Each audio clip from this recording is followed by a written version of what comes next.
BJP को यूं ही propaganda party नहीं कहा जाता है, सबूत है, देखेंगे तो लानत भेजेंगे।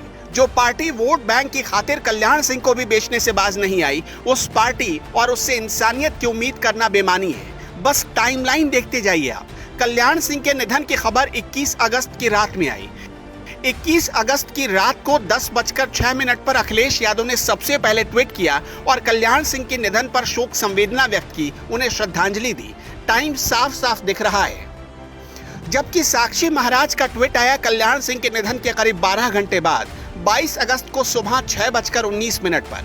उसके बाद बाबा की नींद खुली। लगता है रात में बाबा जी कुछ ज्यादा थकान में सो गए थे। नींद खुलते ही BJP, PM Modi, Amit Shah, JP Nadda, Rajnath Singh, Kiren Rijiju सबके ट्वीट बाबा जी रीट्वीट करने लगे। बीजेपी के प्रदेश अध्यक्ष स्वतंत्र देव सिंह की हालत देखिए। पार्टी के दिग्गज नेता का निधन हो गया। उनका ट्वीट आया रात के 10:09 पर। यानी अखिलेश का ट्वीट देखने के बाद उनसे पूरे 3 मिनट पहले ही अखिलेश यादव कल्याण सिंह जी के निधन पर शोक जता चुके थे और श्रद्धांजलि दे चुके थे। हालत तो देखिए कि इतने बड़े नेता का निधन हो गया, प्रदेश सरकार ने राजकीय शोक की घोषणा कर दी, लेकिन अगले ही दिन स्वतंत्र देव सिंह मुस्कुराती हुई तस्वीर डालकर राखी की खुशी मना रहे थे और हंसते हुए प्रदेश को रक्षाबंधन की बधाई दे रहे थे। अब इससे आप अंदाजा लगाइए कौन कितना सीरियस है। मतलब 24 घंटे में घड़ियाली आंसू भी बहाया, मुस्कुरा भी लिया। जय हो नेताजी की। और कितने रूप धरोगे साहब। और तो छोड़िए, वो जो राम भक्त खड़ाऊ वाला गाना लगाकर संवेदना जताने वाले सीएम योगी थे ना, उनकी आंखों से भी आंसू आए 21 अगस्त को रात के 10:30 के बाद। अमित शाह ने कल्याण सिंह जी के निधन पर शोक जताई 10:26 पर। उसके बाद योगी जी की नींद खुली। बड़े बड़े नेताओं से पहले अखिलेश यादव ने कल्याण सिंह को श्रद्धांजलि दी, लेकिन भगवा ब्रिगेड को तो वोट का माहौल बनाना है और इस बार कल्याण सिंह के नाम पर सिंपैथी लेनी है, क्योंकि राम मंदिर का मुद्दा तो पहले ही खत्म हो गया है। अभी कल्याण सिंह की चिता की राख ठंडी भी नहीं हुई थी कि बीजेपी एक नया शिगुफा शुरू कर बैठी। बीजेपी के ओबीसी नेताओं ने अखिलेश यादव को यह कहकर टारगेट करना शुरू कर दिया कि वो कल्याण सिंह को श्रद्धांजलि देने पहुंचे नहीं। बीजेपी के प्रदेश अध्यक्ष केशव प्रसाद मौर्य लिखते हैं, श्री अखिलेश यादव जी, उत्तर प्रदेश के पूर्व मुख्यमंत्री स्वर्गीय कल्याण सिंह बाबूजी को अंतिम विदा देने के लिए नहीं आकर पिछड़े वर्ग की बात करने का नैतिक अधिकार आपने खो दिया है। आपके द्वारा पिछड़ा वर्ग की बात करना केवल ढोंग है।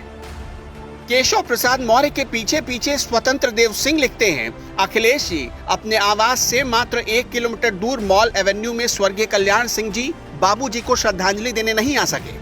कहीं मुस्लिम वोट बैंक के मोह ने उन्हें पिछड़ों के सबसे बड़े नेता को श्रद्धांजलि देने से तो नहीं रोक लिया। एक और नेता इसमें कूद पड़े, नाम है साक्षी महाराज। उनकी हकीकत तो हमने आपको पहले ही दिखा दी। साक्षी महाराज भी कल्याण सिंह के बहाने अखिलेश पर निशाना साधने चल पड़े।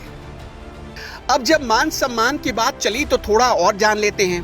23 जुलाई को अरुण जेटली की पुण्यतिथि थी, लेकिन अरुण जेटली को एक भी श्रद्धांजलि वाला ट्वीट पीएम मोदी की टाइमलाइन पर नहीं दिखा। मतलब क्या पीएम मोदी अरुण जेटली का सम्मान नहीं करते? स्वतंत्र देव सिंह की टाइमलाइन पर भी एक भी ट्वीट नहीं था अरुण जेटली को श्रद्धांजलि देता हुआ। मतलब स्वतंत्र देव सिंह इतने बड़े हो गए कि अरुण जेटली को भूल गए। अब साक्षी महाराज का हाल देखिए।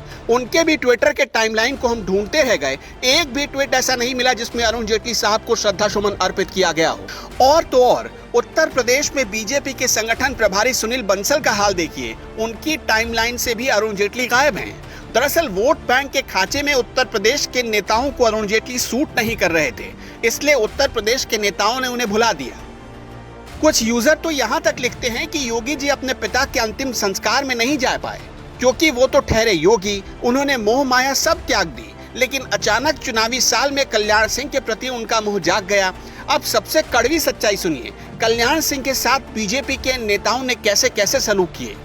बीजेपी के संस्थापक सदस्यों में से एक थे कल्याण सिंह। 1980 में जब पार्टी का गठन हुआ तो कल्याण सिंह को प्रदेश महामंत्री बनाया गया। कल्याण सिंह की बदौलत ही बीजेपी 1991 में अपने दम पर पूर्ण बहुमत की सरकार बनाने में कामयाब रही। लेकिन उनके साथ बीजेपी ने कैसे धोखा और छल किया, इसका सबूत देखिए। 1999 में बीजेपी ने कल्याण सिंह की कुर्सी छीन ली। कल्याण सिंह ने बीजेपी छोड़कर अलग पार्टी बना ली। कल्याण सिंह के बारे में इसी बीजेपी में नारा दिया गया, भुलक्कड़ बुझक्कड़ पियक्कड़। सोचिए, तब सम्मान का ढोंग करने वाले लोग कहां थे? क्या उनके मुंह में दही जम गई थी? 2007 में कल्याण सिंह की वापसी हुई और बीजेपी ने उनके चेहरे पर फिर से चुनाव लड़ने की कोशिश की, पर निराशा हाथ लगी। आपको जानकर हैरानी होगी कि उस वक्त बीजेपी के बहुत कम लोग कल्याण सिंह का साथ दे रहे थे। कल्याण सिंह हेलीकॉप्टर से प्रचार करने जाना चाहते थे, लेकिन पार्टी ने उन्हें हेलीकॉप्टर तक मुहैया नहीं करवाई। वो इंतजार करते रह गए। नतीजा कि कल्याण सिंह पार्टी के भीतर होने वाली इन चीजों से ऐसे परेशान हो गए कि 2009 में उन्होंने तीसरी बार बीजेपी छोड़ दी। तब किसी और ने नहीं, मुलायम सिंह यादव ने एटा लोकसभा से उन्हें निर्दलीय चुनाव लड़ने में मदद की। एटा से उन्हें निर्दलीय चुनाव लड़वाया और मुलायम सिंह ने उन्हें जितवाया भी। इसका बहुत बड़ा खामियाजा मुलायम सिंह को चुकाना भी पड़ा, पर इसकी परवाह किए बगैर मुलायम सिंह ने कल्याण सिंह का साथ दिया। अब बताइए, कल्याण सिंह के साथ कौन सच्चा है और कौन झूठा? 2013 में कल्याण सिंह का झुकाव फिर से बीजेपी की तरफ बढ़ गया। बीजेपी ने उनसे खूब प्रचार करवाया और चुनाव जीतते ही उन्हें राज्यपाल बना दिया गया।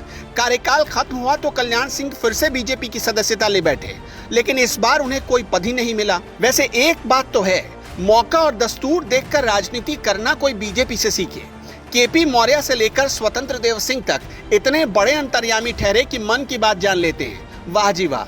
इन्हें पता है कि अखिलेश मुस्लिम वोटों की छिटकने के डर से कल्याण सिंह को श्रद्धांजलि देने नहीं गए, लेकिन इन्हें यह नहीं पता कि इनकी पार्टी ने कल्याण सिंह के साथ क्या क्या किया।